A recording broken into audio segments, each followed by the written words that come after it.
Good evening, wanderer. You found me once again, here in the quiet dark, where the Codex waits to be opened.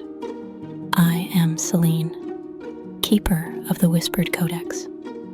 Tonight, I shall tell you a story of pride and hubris, of a witch who tampered with things she does not fully understand, and the consequences of such transgressions. So, get into a comfortable position, let your eyes grow heavy, and listen to the story that has been waiting to be told. At the far edge of Gravewind Hollow, where the trees huddled close and their branches bent low, stood a cottage draped in moss and shadow. It was there that Sereth lived, the witch known to villagers as simply the Wood Witch. Sereth was mostly a solitary figure, pale as birch bark, and her eyes the gray of spent embers. Though she kept mostly to herself, the villagers often came to her door seeking remedies or charms, a tonic for sleeplessness, a salve for a scratch, a whisper of fortune in the flame of a candle. Sereth obliged them for fair payment, and never more, her voice soft and polite, her gaze always lingering a heartbeat too long. But what the villagers know her for was not her herbs or her brews, but the countless effigies she carved by hand. Day and night, she spent her time carving them from fallen ashwood, her blade whispering through the grain like wind through bones. Perhaps it started as a hobby, a passion of sorts, but it has certainly become an obsession. Each effigy was carved with intricate details, with lifelike expressions and emotions of every variety. The villagers praised Sereth for her craftsmanship, but behind her back they whispered of the eerie aura the effigies emitted. It made them feel like they were being watched, an unshakable feeling of unease. Of course, no one dared speak such things in front of Sereth, but still, Sereth heard the whispers, though she paid them no mind. In fact, she took these comments as a testament to her abilities. When Sereth looked upon her carvings, she sometimes felt as though she had brushed on the edge of some dark secret, as though she was not merely shaping wood, but something more. She never did question the way a strange hush settled over the cottage when she carved, nor the way her effigies seemed to breathe when the light of the hearth shines just right. Deeper within Gravewind Hollow, where moonlight seldom dared to fall, rested the spirit known as the Warden of the Hollow. She drifted between trees like mist, ethereal and transient. Her hair flowed as if underwater, threaded with strands of ivy and pale moss. Her skin shimmered faintly, the color of rain-soaked bark, and always in her hands a lantern of soft flame that burned a cool light. The warden had no true name among mortals, nor did any living soul ever recall her face.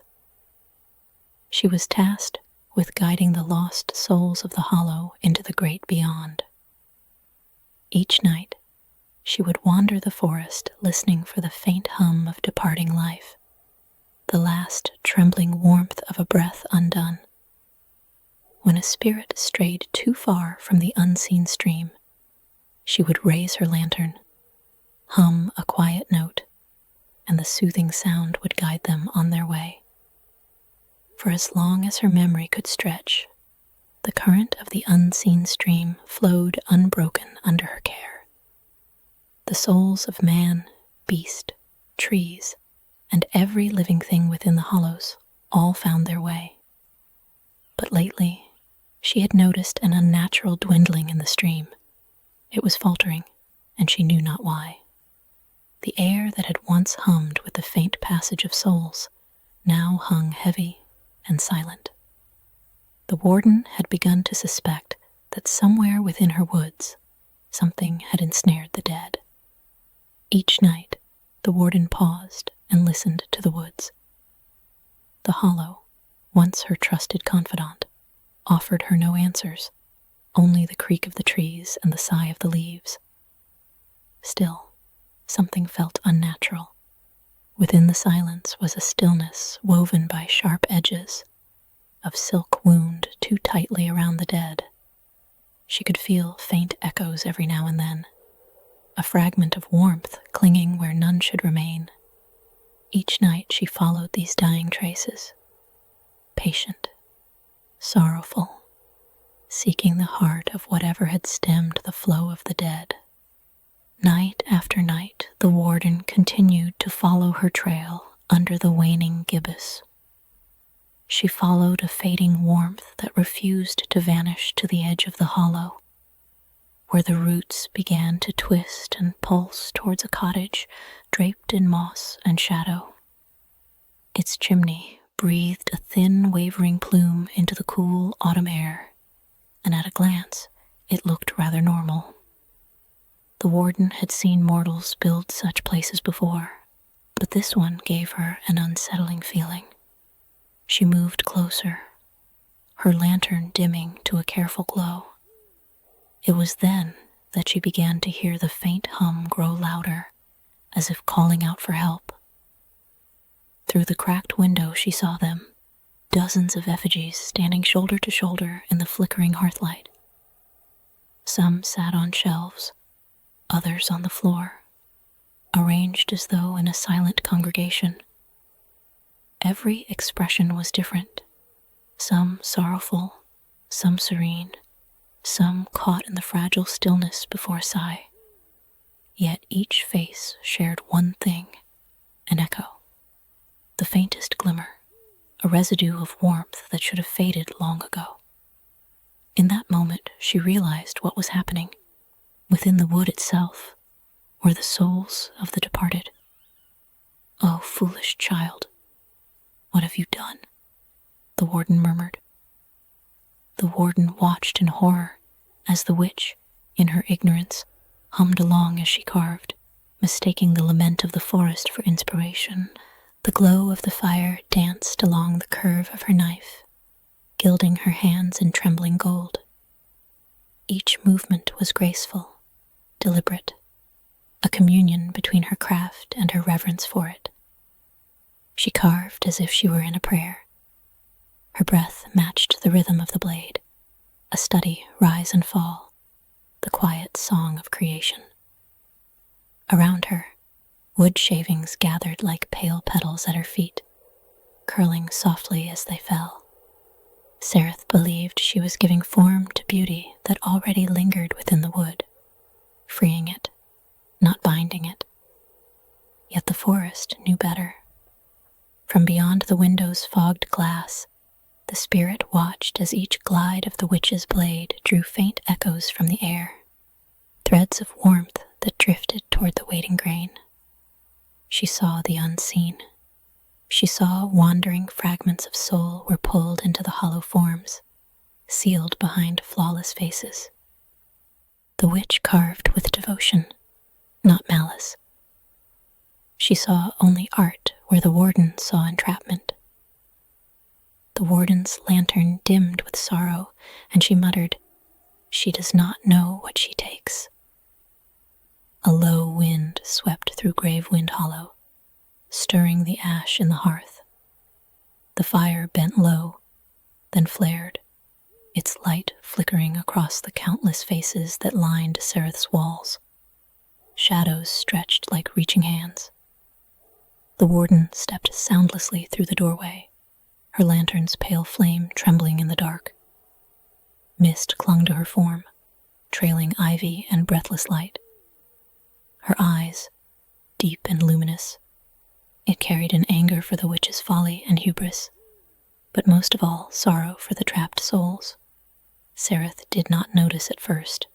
She was utterly lost to her craft, murmuring to herself as the knife carved the last delicate curve of a cheekbook.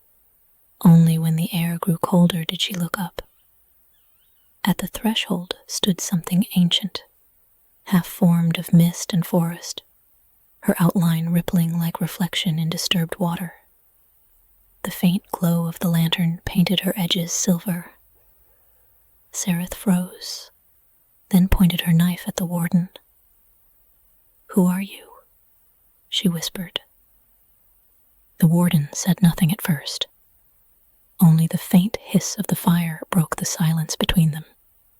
Then, in a low, resonant voice, a voice that seemed to rise from the roots and echo through the walls, she spoke. "I am the warden of this hollow. And you, little witch, have drawn me here through the trespass of your own hands." Sereth's brows knit in disbelief. "Trespass? I've done nothing of the sort. I spend my days aiding the villagers and carving my effigies. I've harmed no one."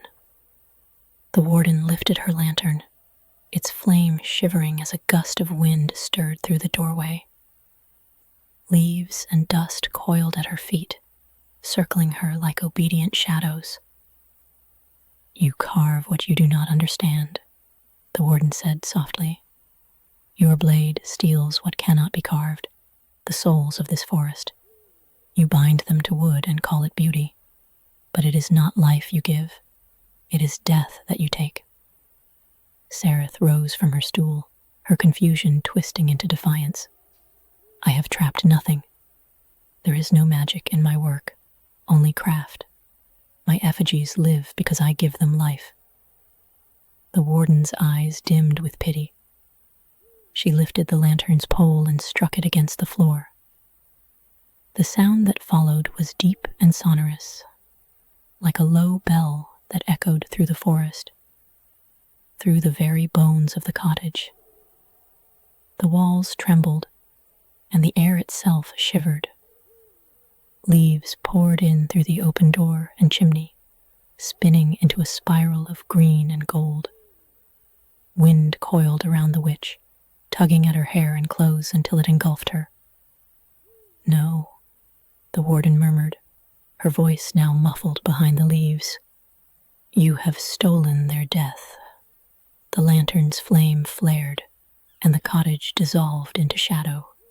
Sereth found herself standing amid the forest as it once was, vast, breathing, and alive. The air pulsed with quiet rhythm, each gust of wind a heartbeat of the hollow itself. The trees stood taller here, their trunks pale with age, their roots deep as time. Between them drifted countless lights, soft and golden, gliding through the air like motes of dust suspended in a sunbeam. They were souls of men and women, beasts and birds, even the lingering echoes of the oldest trees, each moving with gentle purpose toward a winding river that gleamed faintly beneath the canopy. The water shimmered not with reflection, but with memory, flowing endlessly into a horizon of light. Its surface sang without sound, and its current carried peace so complete that Sereth felt her breath catch. Sereth followed the souls as they drifted above the river's flow. Their forms were transparent, delicate, each one leaving behind a faint trail of warmth before fading into the stream. But not all the souls reached the water. Some faltered near the banks, their glow dimming, wandering among the trees as though lost. Sereth's gaze followed them as they drifted uncertainly through the mist until she saw her. The warden moved through the forest like a dream of moonlight. The faint glow of her lantern cut a path through the mist, and her presence soothed the lost. With every step she took, the strayed souls turned toward her light, following her gentle hum back to the river's current. The sound, low and resonant, seemed to calm even the wind. Sereth was mesmerized by the scene. Then suddenly, the lights began to dim, the air thickened, and the golden current of souls began to falter. The river of souls began to dwindle, and the river's voice grew faint. The forest darkened, and its colors bled away. The souls, once bright now flicker like candles caught in a storm. One by one, they began to veer off course, as if pulled by invisible strings. Sereth followed them. Their paths curved away from the river and toward the edge of the hollow. Sereth followed. She could feel the pull too now, a faint tension threading through her chest, leading her somewhere familiar. Mist thickened. The air grew colder. And then she saw it, her cottage half buried in shadow, the windows burning with a soft golden light. From within came the rhythmic sound she knew better than her own heartbeat, the whisper of a blade against wood. Sereth moved closer, drawn to the glow spilling from the doorway. Inside, she saw herself hunched before the hearth, carving with rapt devotion. Each movement of her hand seemed to catch one of the wandering souls, dragging it down in a faint shimmer of light that vanished into the grain of the effigy she shaped. The spirits resisted at first, their glow flaring against her pull, but the knife always won. Their forms stretched, faded, and sank into the hollow shells she made for them. The effigies shuddered once, then grew still, their new faces serene and lifeless. Sereth watched herself as she smiled, craving and crafting, each cut and shave done with love and devotion. But now she watched herself in horror. No, she breathed in denial. No, I didn't mean to, she cried. The real Sereth stumbled backward, heart pounding, the truth clawing its way through denial. Each masterpiece she had ever loved was a prison. And from the walls, where her effigies stood in rows, came the faint sound of breathing. The vision broke and Sereth fell to her knees. Around her, the echo of her own carving filled the air, an endless rasping sound that seemed to come from everywhere and nowhere. The fire in the hearth glowed too brightly now, its light sickly and pale, painting her effigies in colors that did not belong to the living. Her eyes darted from face to face. They were all watching her.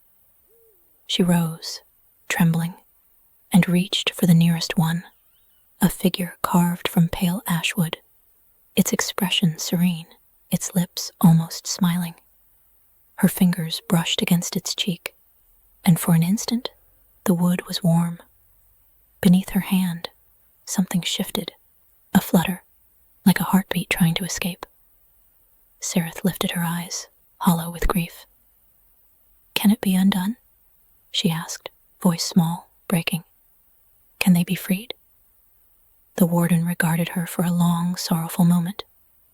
When she spoke, her voice carried the cadence of rustling leaves, of something ancient and weary. "You have seen what was done," said the warden. "Now the forest must be set right."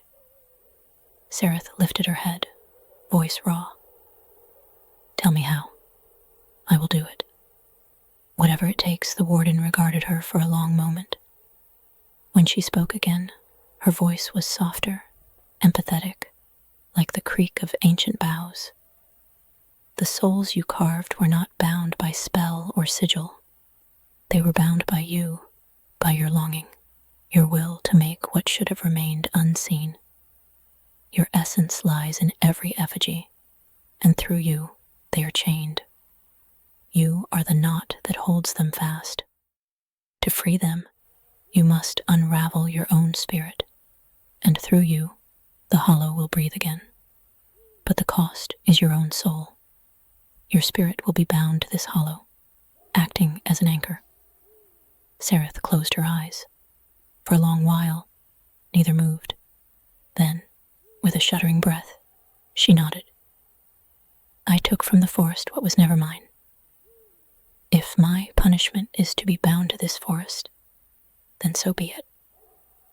The warden lifted her lantern high. Its flame rose like a pale star, and the hollow began to stir. The ground trembled beneath Sereth's feet. Roots emerged from the soil, winding gently around her ankles, her wrists, her throat, not to strangle, but to hold. The lantern flashed for a moment, and Sereth's soul was pulled from her body into the lantern. The forest exhaled, and the effigies around the cottage began to glow from within. Faint at first, then brighter and brighter. Cracks formed in the wood until finally the light broke free, and the souls of the trapped emerged from their prison. The souls swirled around the cottage, expectant, waiting. The warden turned toward the door. With one hand, she tapped her lantern against the ground. A low, bell-like note rang through the cottage, pure and mournful. The freed souls followed its resonance, swirling after her like a procession of stars. She stepped out into the hollow, leading them back toward the river, where their light would rejoin the eternal current. Behind her, the cottage fell silent. Where Sereth had stood, the roots now cradled something still, a figure carved from pale ashwood, her hands folded over her heart, her face calm, her eyes forever fixed upon the forest. But her soul was not trapped. No, she rests now within the warden's lantern, and in time she shall be reborn into a forest spirit to begin her vigil over the forest. Creation, love, ambition, these are holy things, but when grasped too tightly, they can sour. Hubris wears many faces. Sometimes it resembles devotion and passion, other times obsession and cruelty. The Codex closes for now, but there is always another tale to tell. So rest well, wanderer. Until we meet again in the quiet dark, may you sleep deeply and dream warmly.